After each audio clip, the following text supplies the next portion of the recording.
Hai semuanya, kali ini kita bakal belajar tentang kombinasi. Pertama-tama, apa sih itu kombinasi? Kombinasi itu jika kita diberi n unsur yang berbeda, sebuah kombinasi k unsur dari n unsur berbeda itu adalah jajaran dari k unsur yang urutannya tidak diperhatikan. Jadi kombinasi itu mirip seperti permutasi, tetapi bedanya kombinasi itu urutannya tidak diperhatikan. Jadi teman-teman harus ingat yang di garis bawah ini ya. Kombinasi itu urutannya tidak diperhatikan. Sekarang kita mau lihat contoh.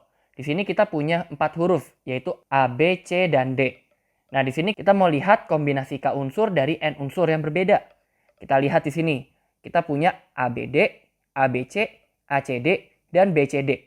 Nah, 4 ini itu adalah kombinasi 3 huruf dari 4 huruf tanpa pengulangan. Jadi kita gunakan 3 huruf dari 4 huruf yang kita punya tanpa pengulangan dan kita rangkai sehingga kita memperoleh bentuk seperti ini. Nah, kalau kita lihat huruf-huruf ini yaitu ABD, BAD, DAB, dan rangkaian huruf lainnya yang melibatkan A, B, dan D itu semuanya dianggap sama dalam kombinasi. Dianggap elemen-elemen yang sama. Jadi kita menghitung seluruhnya itu menjadi satu elemen saja. Itu yang disebut sebagai kombinasi. Selanjutnya kita lihat AAB, ABB, ACC, dan BDD itu adalah kombinasi 3 huruf dari 4 huruf dengan pengulangan.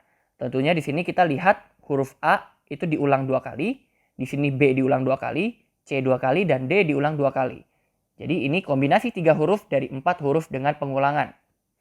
Selanjutnya AD, CB, AB, dan BD itu adalah kombinasi 2 huruf dari 4 huruf. Kombinasi 4 huruf dari 4 huruf itu apa? Kombinasinya adalah ABCD. Hanya satu saja. Karena kalau kita ubah urutannya yaitu BACD atau kita ubah jadi DABC, ini semua dianggap elemennya sama. Karena unsur-unsurnya itu sama, hanya urutannya saja yang berbeda. Jadi karena ini semuanya dihitung sama, maka ini semua dihitung hanya satu elemen.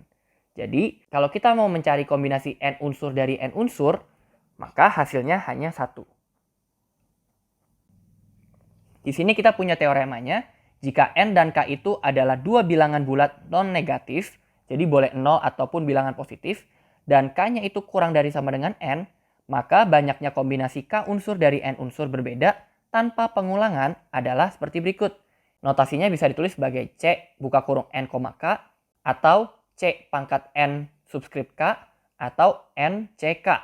Atau kita bisa juga tulis sebagai buka kurung n-nya di atas, k-nya di bawah, lalu tutup kurung sama dengan n faktorial dibagi k faktorial dikali n minus k yang difaktorialkan. Bisa teman-teman lihat di sini, makanya kalau andaikan kita punya permutasi n unsur dari n unsur, atau biasa kita tulis sebagai seperti ini, kita akan punya n faktorial dibagi n faktorial dikali n minus n faktorial. N minus n itu 0, dan 0 faktorial itu adalah 1. Jadi bagian ini itu adalah 1. Dan karena di pembilang dan penyebut itu ada n faktorial, bisa kita hilangkan. Makanya kombinasi dari n unsur itu adalah 1.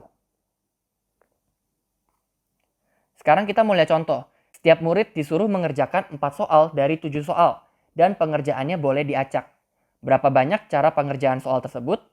Di sini kita lihat, dari 7 soal itu, kita harus memilih 4, dan pengerjaannya boleh acak. Berarti kalau kita kerjakan soal 1, 2, 3, 4, atau kita kerjakan 2, 1, 3, 4, atau 4, 3, 2, 1, itu semuanya dianggap sama. Berarti urutannya tidak diperhatikan di sini. Maka kita bermain dengan kombinasi.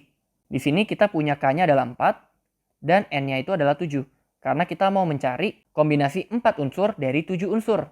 Berarti C74, atau bisa kita tulis juga sebagai 74 ini, itu sama dengan 7 faktorial dibagi 4 faktorial dikali 7 minus 4 faktorial. Berarti kita akan punya 7 dikali 6 dikali 5 dikali 4 faktorial dibagi dengan 4 faktorial dikali 3 faktorial. Pembilang dan penyebutnya ada 4 faktorial, berarti bisa kita hilangkan. Nah, teman-teman bisa cari tahu bahwa 3 faktorial itu nilainya itu adalah 6. Berarti pembilang dan penyebutnya itu ada unsur 6. Bisa kita hilangkan. Jadi kita coret. Berarti kita punya 7 dikali 5. yang hasilnya ada 35 cara. Jadi dari 7 soal, kalau kita pilih 4, misalkan kita kerjakan 1, 2, 3, 4. Atau 1, 2, 3, 5. 1, 2, 3, 6. Itu total semuanya ada 35 cara. Teman-teman bisa cari tahu sendiri di rumah, kombinasi soal-soalnya itu seperti apa. Selanjutnya kita mau melihat kombinasi dengan pembatasan. Seperti caranya pada permutasi, kita harus mengerjakan pembatasannya terlebih dahulu. Baru kita melakukan kaidah pencacahannya.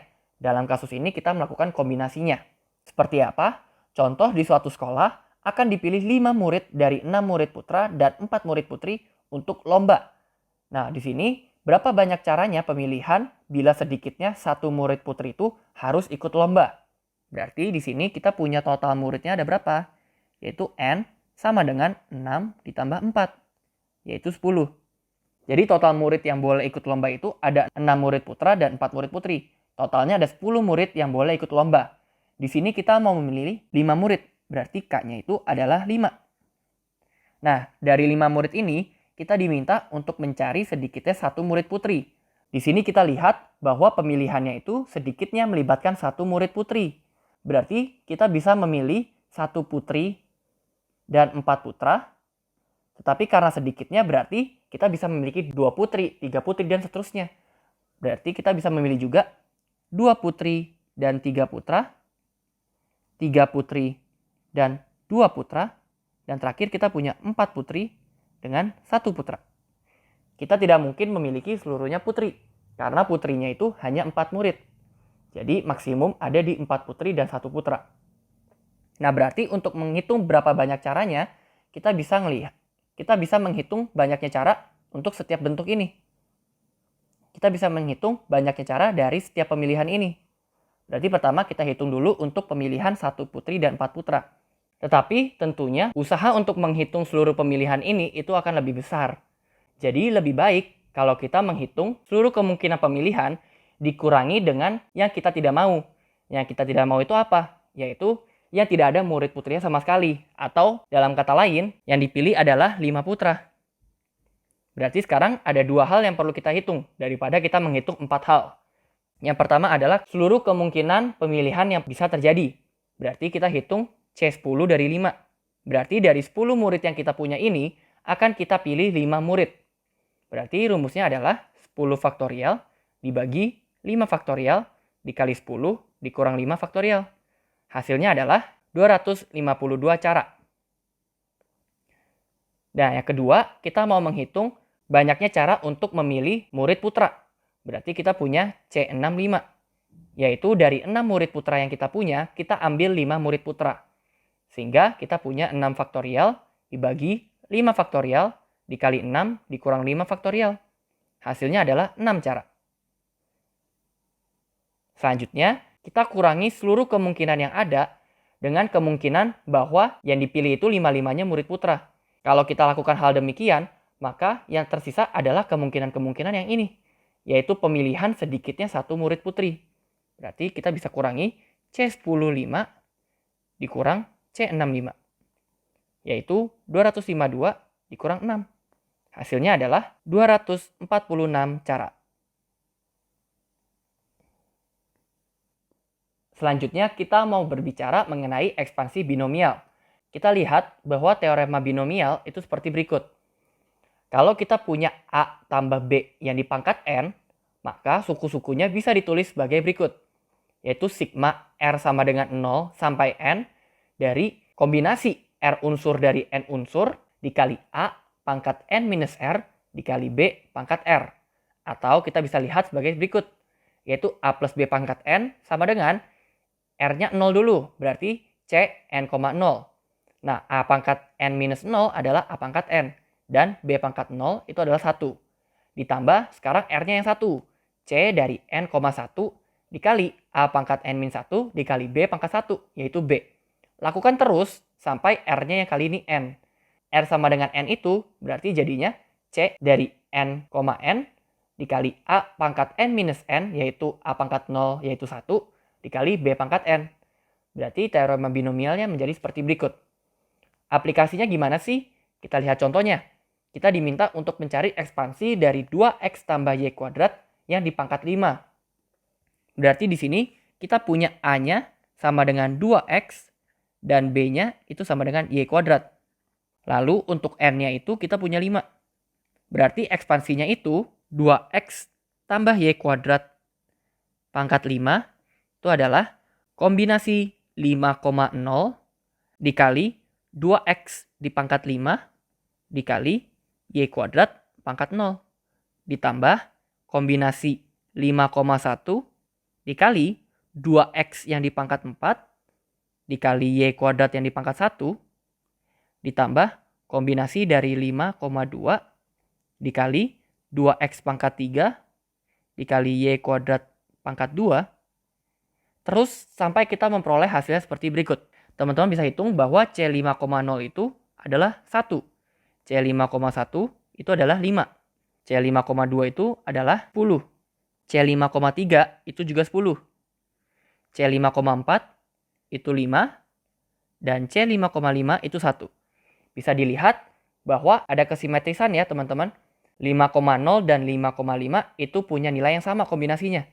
5,1 dan 5,4 itu juga sama nilai kombinasinya. Dan seterusnya. Bisa dilihat di sini juga bahwa Y kuadrat pangkat 0 itu adalah 1. Dan 2X pangkat 0 ini nilainya juga 1.